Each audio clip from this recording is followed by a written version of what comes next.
तो नमस्कार, आदाब, सत श्री अकाल, राम राम, खम्मा गणी दोस्तों। मैं रजनी स्वागत करती हूँ आपका हमारे चैनल द सक्सेस में। तो दोस्तों सुबह के बज गए हैं 6 और आज है 31 मई और मई का आखिरी दिन है। दोस्तों दुआ करते हैं कि आने वाला महीना जो जून है वो ऐसे ना गुजरे जैसा हमारा मई गुजरा है, और कोरोना थोड़ा सा कम हो जाए, थोड़ा सा क्या बिल्कुल कम हो जाए, लॉकडाउन खुल जाए, लाइफ अपने बैक टू द ट्रैक में आ जाए और हम सब फिर से जैसे कि आप सब लोग हॉस्टल्स, कोचिंग्स और जो भी आपने ज्वाइन कर रखी है, जहाँ भी आप लोग रह रहे हैं वहाँ पे जाएं और फिर से सब कुछ नॉर्मल लाइफ हो जाए। मतलब नॉर्मल तो नहीं हो सकता दोस्तों, न्यू नॉर्मल की तरफ हम सबको बढ़ना होगा, बट लॉकडाउन वगैरह खुल जाए, कोरोना चला जाए, और इसी दुआ के साथ में नया महीना स्टार्ट करेंगे और मई को बाय बाय करेंगे। ठीक है, तो दोस्तों आज का क्वेश्चन लेके आई हूँ सीधा सा सिंपल सा, मीणा जनजाति के बारे में। क्योंकि दोस्तों जनजातियां हमारे दो मीन्स में दो पार्ट्स में दी हुई है।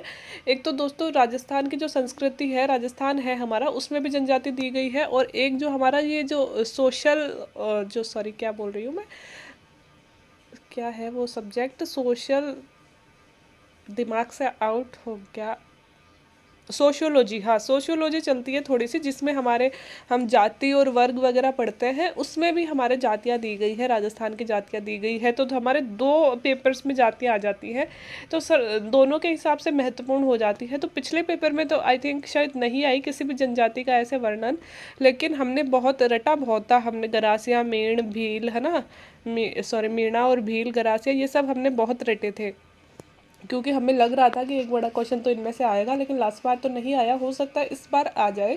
तो दोस्तों इसके लिए इस बार मैं मीणा जनजाति का एक एक करके, हम तीनों चारों जो बड़ी बड़ी जो तीन चार जनजातियाँ हैं दोस्तों, हमारे मीणा है, भील है, गरासिया है और सहरिया है।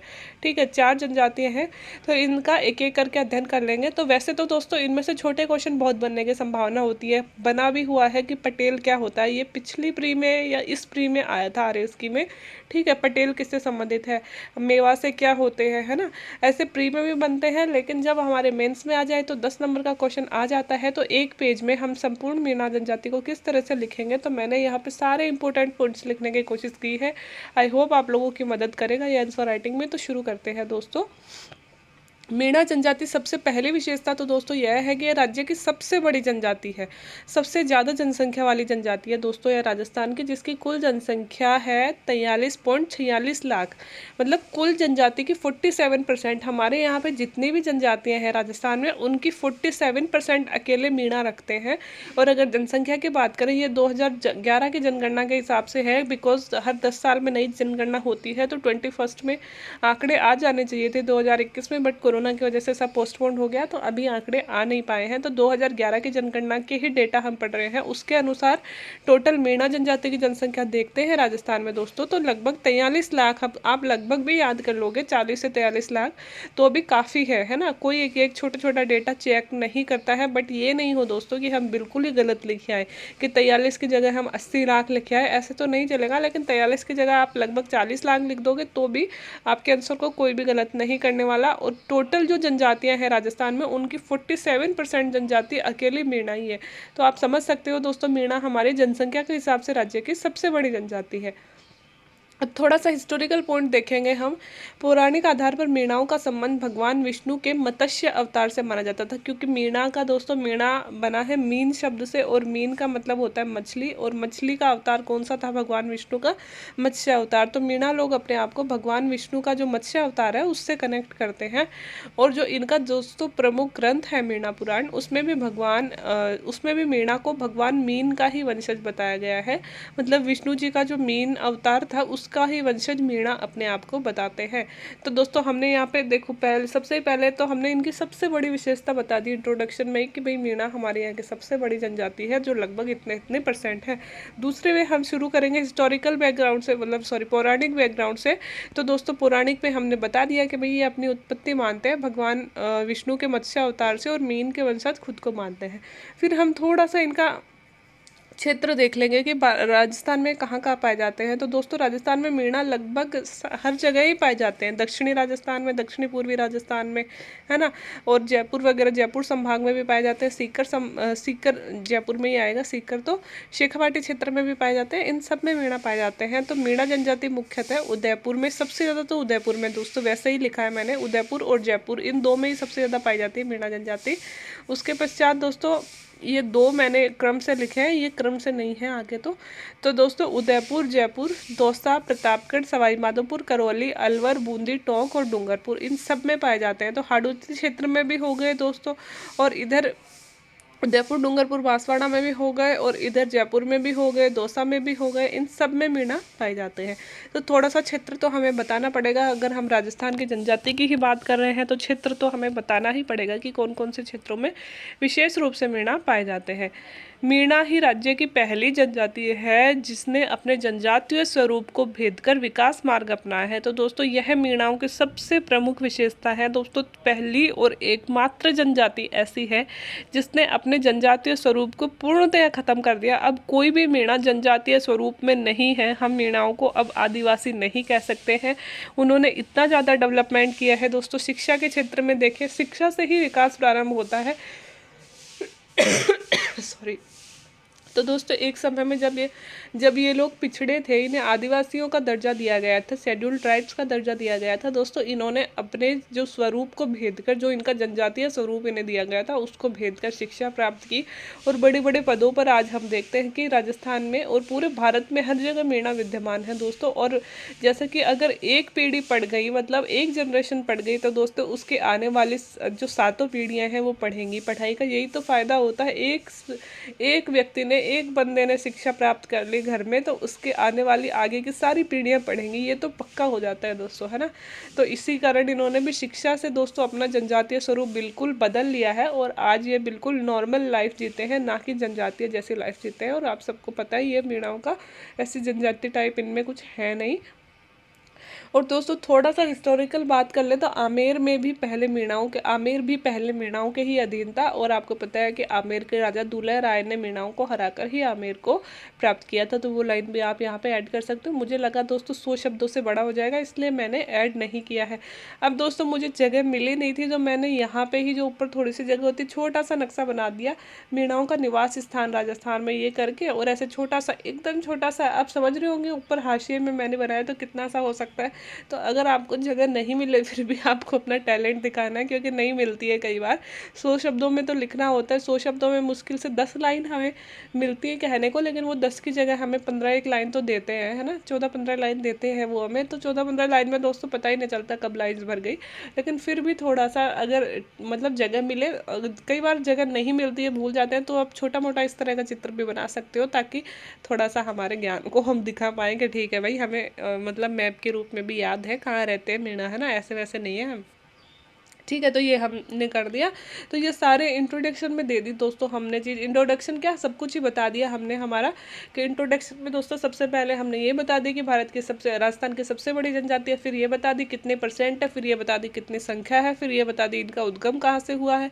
फिर ये किस भगवान से अपने आप को रिलेट करते हैं। फिर ये बता दिया इनका क्षेत्र कहाँ है। फिर ये बता दिया कि भाई यही एक जनजाति है जो अपने जनजातीय स्वरूप को भेद कर विकास मार्ग इन्होंने अपना लिया है। फिर ये भी बता दिया है कि दोस्तों आमेर का संबंध भी मीणाओं से ही था। आमेर भी पहले मीणाओं के ही अधीन था। अब बाद में दुलह राय ने 1192 के आसपास आमेर को जीता था।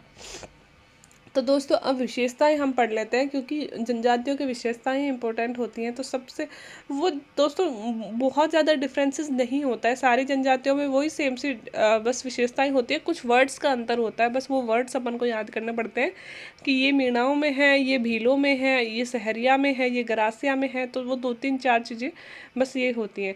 तो दोस्तों बाल विवाह का प्रचलन पाया जाता है। आप सबको पता है कि वो हर एक जनजाति में ही होता है, और हर एक पिछड़े समुदाय में अपन बोल सकते हैं जहाँ भी शिक्षा की कमी है वहाँ पे बाल विवाह का प्रचलन होता है। दोस्तों यहाँ पे जो मीणाओं में जो मृतक मतलब कोई मर जाता है, तो मृतक के 12वें दिन दोस्तों सामूहिक भोज की परंपरा है, और इसे मौसर कहते हैं। तो हमने बस ऐसे पिंड बाई पिंड लिखा है, मतलब एकदम पिन किया है कि ये चीज़ ऐसे बहुत ज़्यादा इस मतलब एक कहानी सी नहीं गाई है, डायरेक्ट फैक्ट्स लिखे हैं हमने कि इसे मौसर कहते हैं। 12वें दिन जो सामूहिक भोज किया जाता है और पुरुष और स्त्री दोनों में गोदने गुदवाने का रिवाज है। गोदने मतलब जो टाइटू बनाने का रिवाज बैक टू मतलब न्यू जनरेशन में आया है जनजातियों से लौट के। तो पहले हमारी जनजातियों में दोस्तों ये जो गोदने गुदवाते थे, आजकल वही तो टाइटू होता है, वो आजकल हमारी न्यू जनरेशन में गुदवा रही है। तो टाइटू गुदवाने का रिवाज हमने देखा है। इसके अलावा दोस्तों नाता प्रथा बड़ी ही इम्पोर्टेंट है।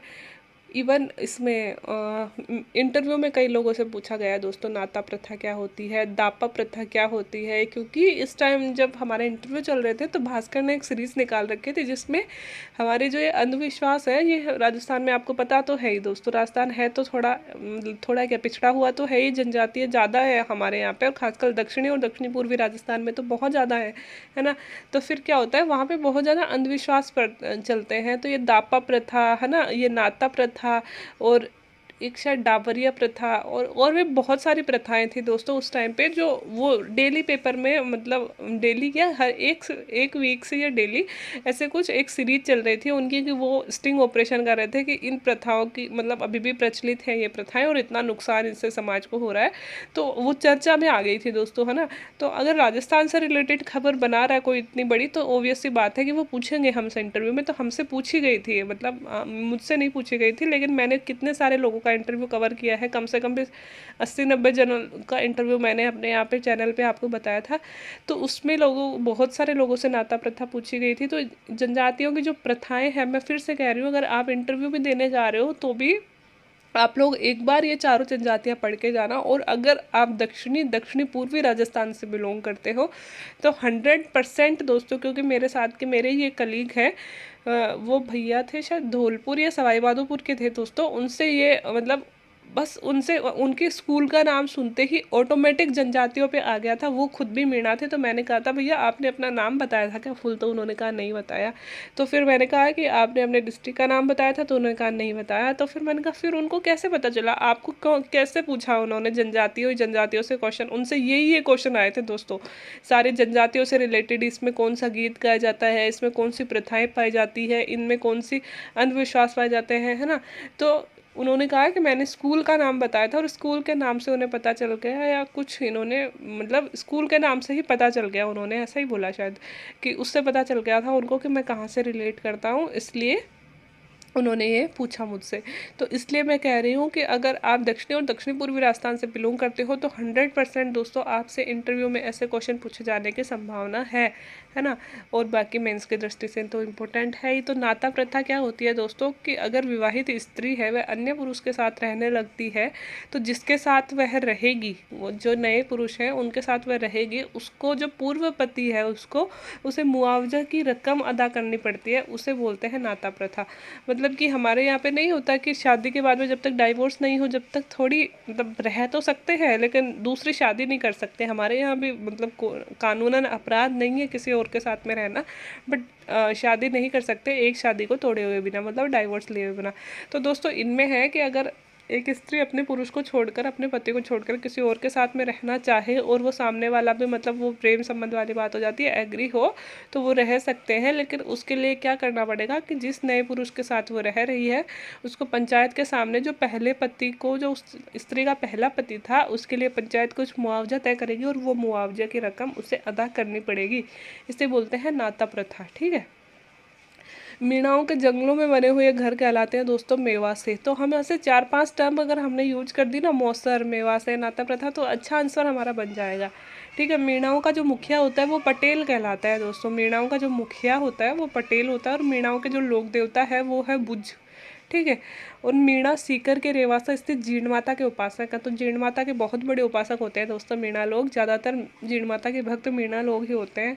अगर वस्त्रों की बात करें तो पुरुष लोग जो होते हैं अंगरखी, धोती, सिर पर पगड़ी, साफा, और स्त्रियां जो होती हैं वो ओढ़नी, घाघरा, कब्जा, काचली, पैरों में कड़े, कमर में कमरबंद, सिर पे राखड़ी पहनती है। तो दोस्तों हम राजस्थान से बिलोंग करते हैं, हमारे लिए ये चीज़ें कुछ पढ़ने लायक है ही नहीं।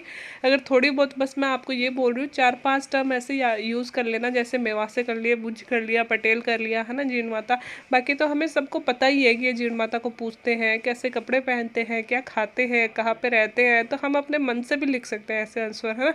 लेकिन बस 4-5 टर्म्स इनकी जो पर्टिकुलर है, जो किताबों में लिखे हुए हैं वो ज़रूर यूज़ कर लेना, वही हमारे क्वेश्चन को डिफरेंट बनाएंगे औरों से।